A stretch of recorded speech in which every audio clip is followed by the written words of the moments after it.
it's the weekend, and when it's the weekend, when he's available, we talk to Michael Snyder. Tells us about all the entertainment choices that are out there for this weekend and his little culture blast. How you doing, Michael? I'm good, Alex. How are you doing in New York? I'm doing fine. Well, you know, the L.A. groove is upon me, and we've got some explosive entertainment in the form of some new movies, particularly Mad Max Fury Road. And about, 12, 13, 14 years ago, my buddy Alan and I were at the World Animation Conference, and we started talking to this guy, and it turned out he was Brendan McCarthy, and he was planning to team up with George Miller on a new Mad Max film. And they were wrestling with the idea that Mel Gibson was maybe a problem, and maybe they didn't want to go with Mel, and they were in the pipeline and excited about it, and we were excited about it, and then we waited, and we waited, and we waited, and man, the movie came out this weekend, and it is just fantastic. Writer-director George Miller delivering on the long-awaited reboot of the post-apocalyptic Mad Max franchise set in the wastelands of a desolate future. And instead of the problem of dealing with Mel Gibson, they have Tom Hardy in the role of Mad Max, and Mad Max Rockatansky. That's actually the guy's last name. And he is being victimized by this new desert order. A despot has created this community because he can control the water, and he who controls the water in the future controls humanity.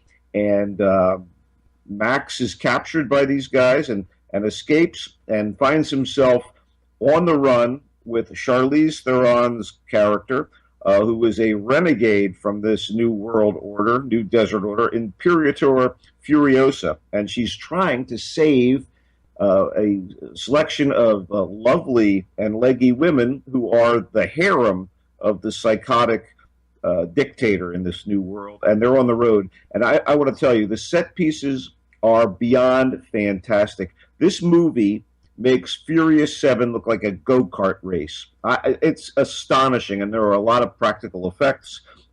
Nicholas Hoult is in this as kind of one of the young, psycho youth that has been brought into this this dictator's inner circle, or is hoping to be brought in. And so they're all on the road, and they're trying to escape the troops that are chasing them down. Zoe Kravitz and Adelaide Clemens and a couple other young actresses play they're basically like considered farm animals. They're basically just their breeding stock. And the character played by Charlize is trying to save them. It is just flat out fantastic. I loved it.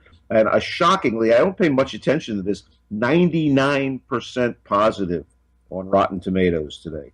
That is crazy. Any plans to see the thing? Yeah. Okay. Pitch Perfect 2 is the sequel to the beloved comedy about a rowdy all-women's a cappella group.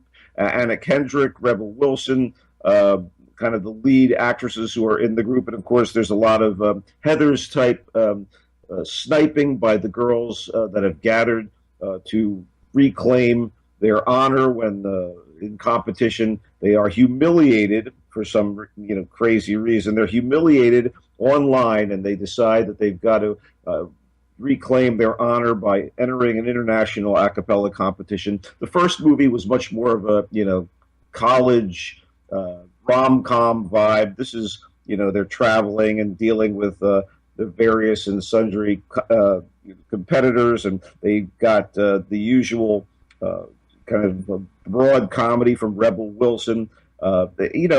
Honestly, the first movie was cute. This movie is cute, but it's so predictable in so many ways. And you kind of cheer them on. And the whole kind of Glee vibe of this kind of gets under my skin. And I'm not a big fan of this sort of film. But, for people who like it, they're going to show up in droves. There's sort of romance subplots. They added Haley Steinfeld as a fresh person, if you will. and she's involved in one of the romances. Pretty typical stuff.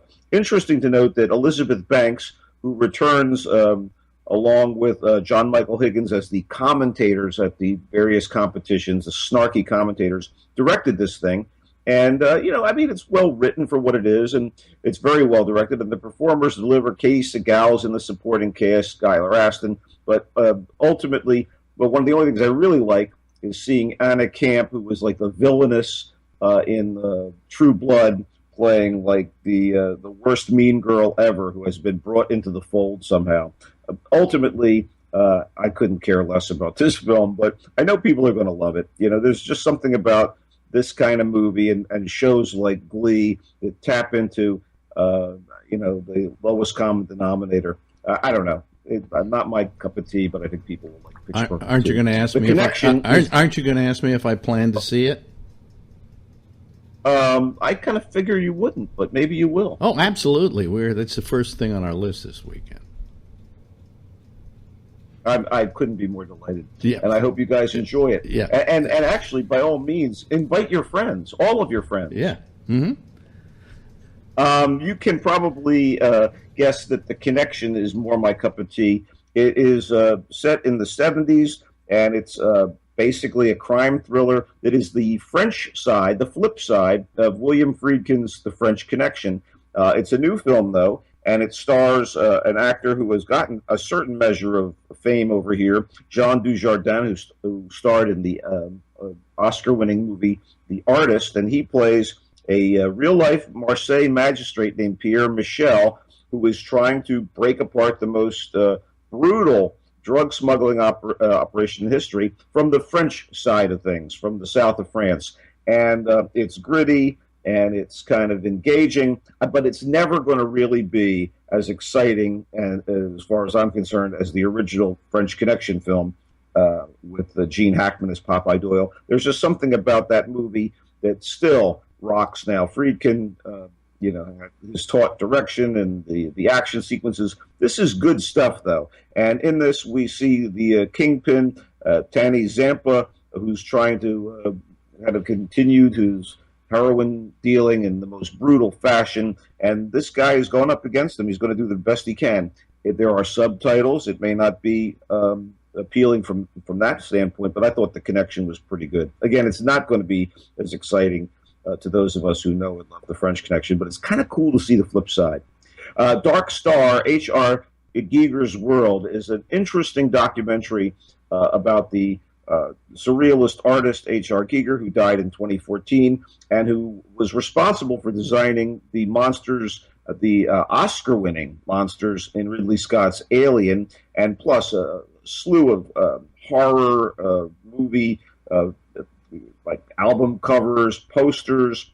He would contribute designs to various tattoo parlors and what have you. They've all been influenced by him, and all of the sexual and violent and kind of otherworldly elements that he would bring into his imagery really caught on in the goth world for sure. And to me, it was pretty fascinating stuff, and seeing the guy basically on his last legs in his last year or two of life, and also archival footage is pretty amazing. And he has a whole crew around him helping him perpetuate his business and his art late in life. But you also learn about the women that were the models for some of his more exotic images, and it's cool stuff. If you like Giger's artwork, this is definitely something to see. Dark Star, H.R. Giger's World.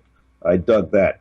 In the Name of My Daughter is a kind of another real-life French adaptation of a crime drama situation set in 1976, and it stars Catherine Deneuve as a woman who owns the Palais de la Méditerranée casino in Nice, and she gets involved with a kind of shady lawyer type, and he's her business advisor, and she's much older than he is. And then he kind of is cheating on her and begins to kind of get in the way of the business. And there is another casino owner who wants to kind of acquire her thing, and it's kind of a little political thing. And then there's also, there's murder. And when the murder occurs, that's when the movie really sort of takes off. But it's as convoluted as my description of it, and there are some moments that I found pretty amazing. And it is again a true story, but I don't know that I can flat out recommend In the Name of My Daughter. There are things I liked very much about it, and it had sort of a Hitchcockian vibe on occasion.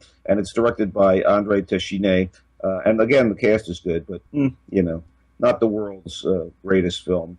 And I don't know, I just. I like the French movies, but this thing didn't really knock my socks off. I hear you have some issues with Avengers: Age of Ultron. Yes, it's the worst film of the year. And tell me why you think that. Just out of because it is nothing. It is just nothing. There isn't a plot. There aren't relationships. There is nothing going on there. Just nothing going on there except a vomiting out of special effects. Apparently, Marvel didn't learn anything from Guardians of the Galaxy or Iron Man or Captain America, where there was a lot more to it than just the action. It was, after about a half hour, I was thinking that had we not plunked down a lot of money to see this goddamn thing, that I would have walked out on it. And if you're going to sit there and tell me it's a great film, then you're the worst. Then you're the worst. You're the worst movie reviewer of all time. Well, you know what?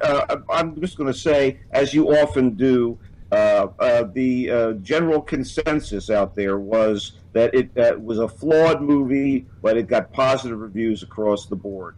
I think 70 plus on Rotten Tomatoes. And I will add that I've seen the film, and it is an Ex Machina, which is an amazing movie. I've seen Ex Machina, but don't even try to compare the two. Just wait a second. It's an amazing movie about AI, about artificial intelligence. It's a thoughtful film, and it's. What does that have to do with hating the Avengers?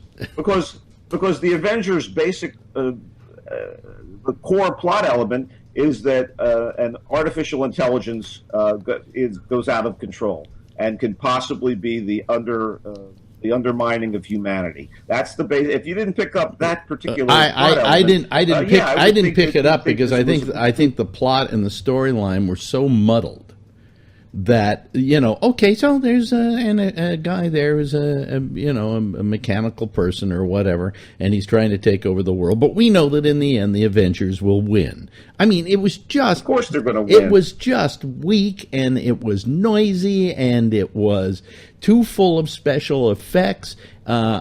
Special effects that are moving so fast you can't even tell if there's action. I mean, it was just a muddled film. Well, I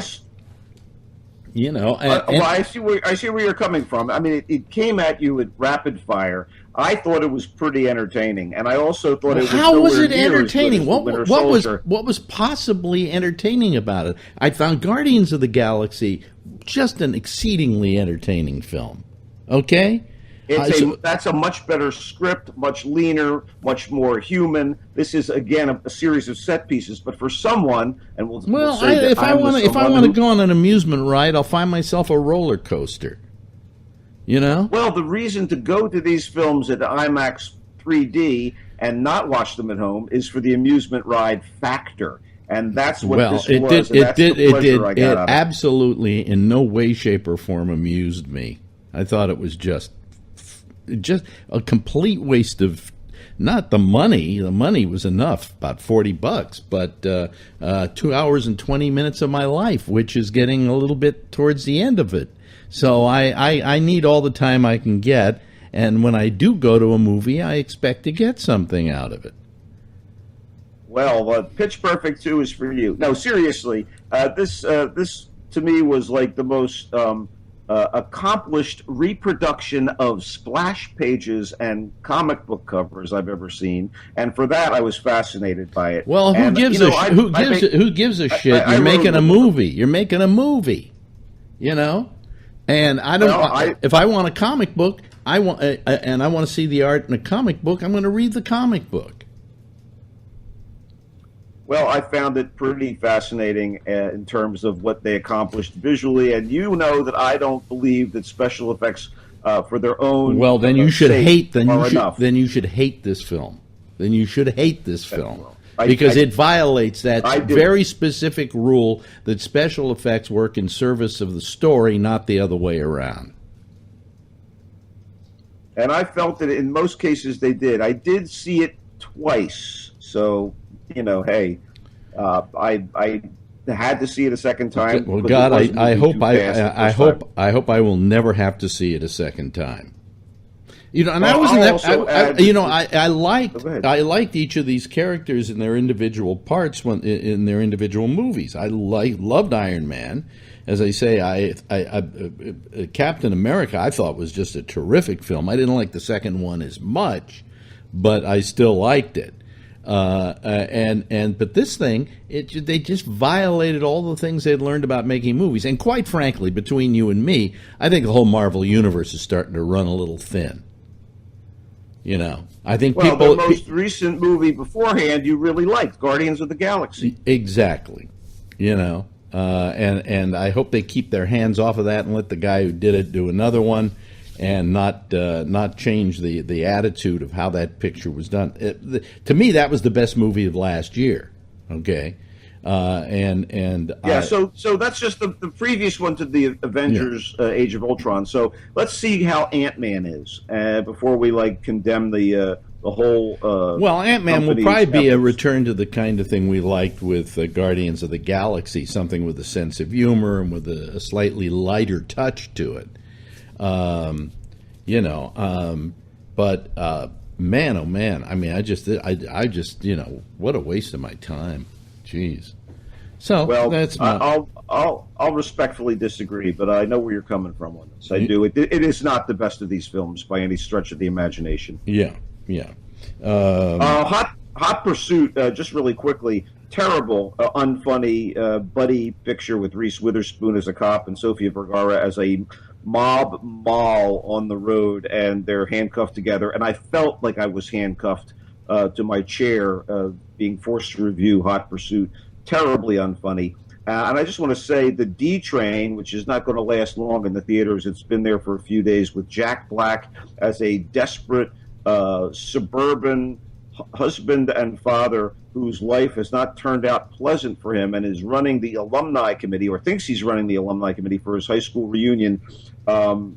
Jack Black is fantastic in this film, and he tries to get the pretty boy who seems to have made it as an actor in Hollywood to come back to the Pittsburgh suburbs for their reunion, to bring more people on board, and he misleads people into thinking they were buddies or they're still buddies. And it's a very dark and very depressing but kind of effective black comedy. D Train, creepy, and at the same time, good performances by James Marsden as the pretty boy and Jack Black as this schlub. And I don't think a lot of people are going to get a chance to see it in the theaters, but it may make it on video. We've also got a Jack Black HBO show coming up too, so that comes up. He's got skills. Yeah, and it looks pretty good too. But what's the premise? I don't know about it. The premise is that, I can't remember the name of it right now. My mind's hitting a blank, but it's about he I think is an operative in the Mideast or something, and you got the president of the United States played by Tim Robbins, and it basically looks like a dark comedy. Is what it looks like from what they've been showing. So I'm kind of looking forward to that. Couldn't even get through the first episode of the Lily Tomlin Jane Fonda thing on Netflix. Yeah, I've heard negatives on that. Negatives. Just so bad that I couldn't get through the whole thing. My go-to show now is Happy-ish, which I think is brilliant. Haven't watched it yet. Yeah, it's brilliant. It's absolutely brilliant. Haven't watched. It was a show that Philip Seymour Hoffman did the pilot on, and then of course he died, and they were going to kill the show, and Coogan came along, Steve Coogan, and said, "I'll do it." And it's a great show. I love it. I just love the whole premise and everything about it. Last episode on Sunday of Mad Men. If people are listening to us on Monday, well, it was over last night, and I'm not hoping for much. because that show has show has slowed down to a small roar, and well, you're not saying that it didn't jump the shark. It wasn't a Sharknado. No, it kind of just got in the water with the shark and drowned. Ugly. Yeah, I mean, it's just it really slowed down to a crawl. And I went back and watched. We were watching the first year just for the hell of it, binge watching the first year. And when it took place back then, it was far more interesting a show than it was as the years went on, because the decades that went on weren't as kind of colorful and interesting as that, And but nevertheless, goodbye. Glad to see the show go. It's time. Getting mixed reports on Wayward Pines, but I just recorded it last night. Haven't watched it yet, and we'll see what it is. I mean, I want to check it out. So, anyway, that's about it. Let's see, that's about it. Yeah, that's about it, I guess. Yeah, that'll take it. Oh, okay. Tell them where they can find you and stuff like that. I'm on Twitter at Culture Blaster, and you can check me out on Facebook at the Michael Snyder's Culture Blast page. Like it, link to it, and we'll see you next time. Yeah. And thank you very much, Michael.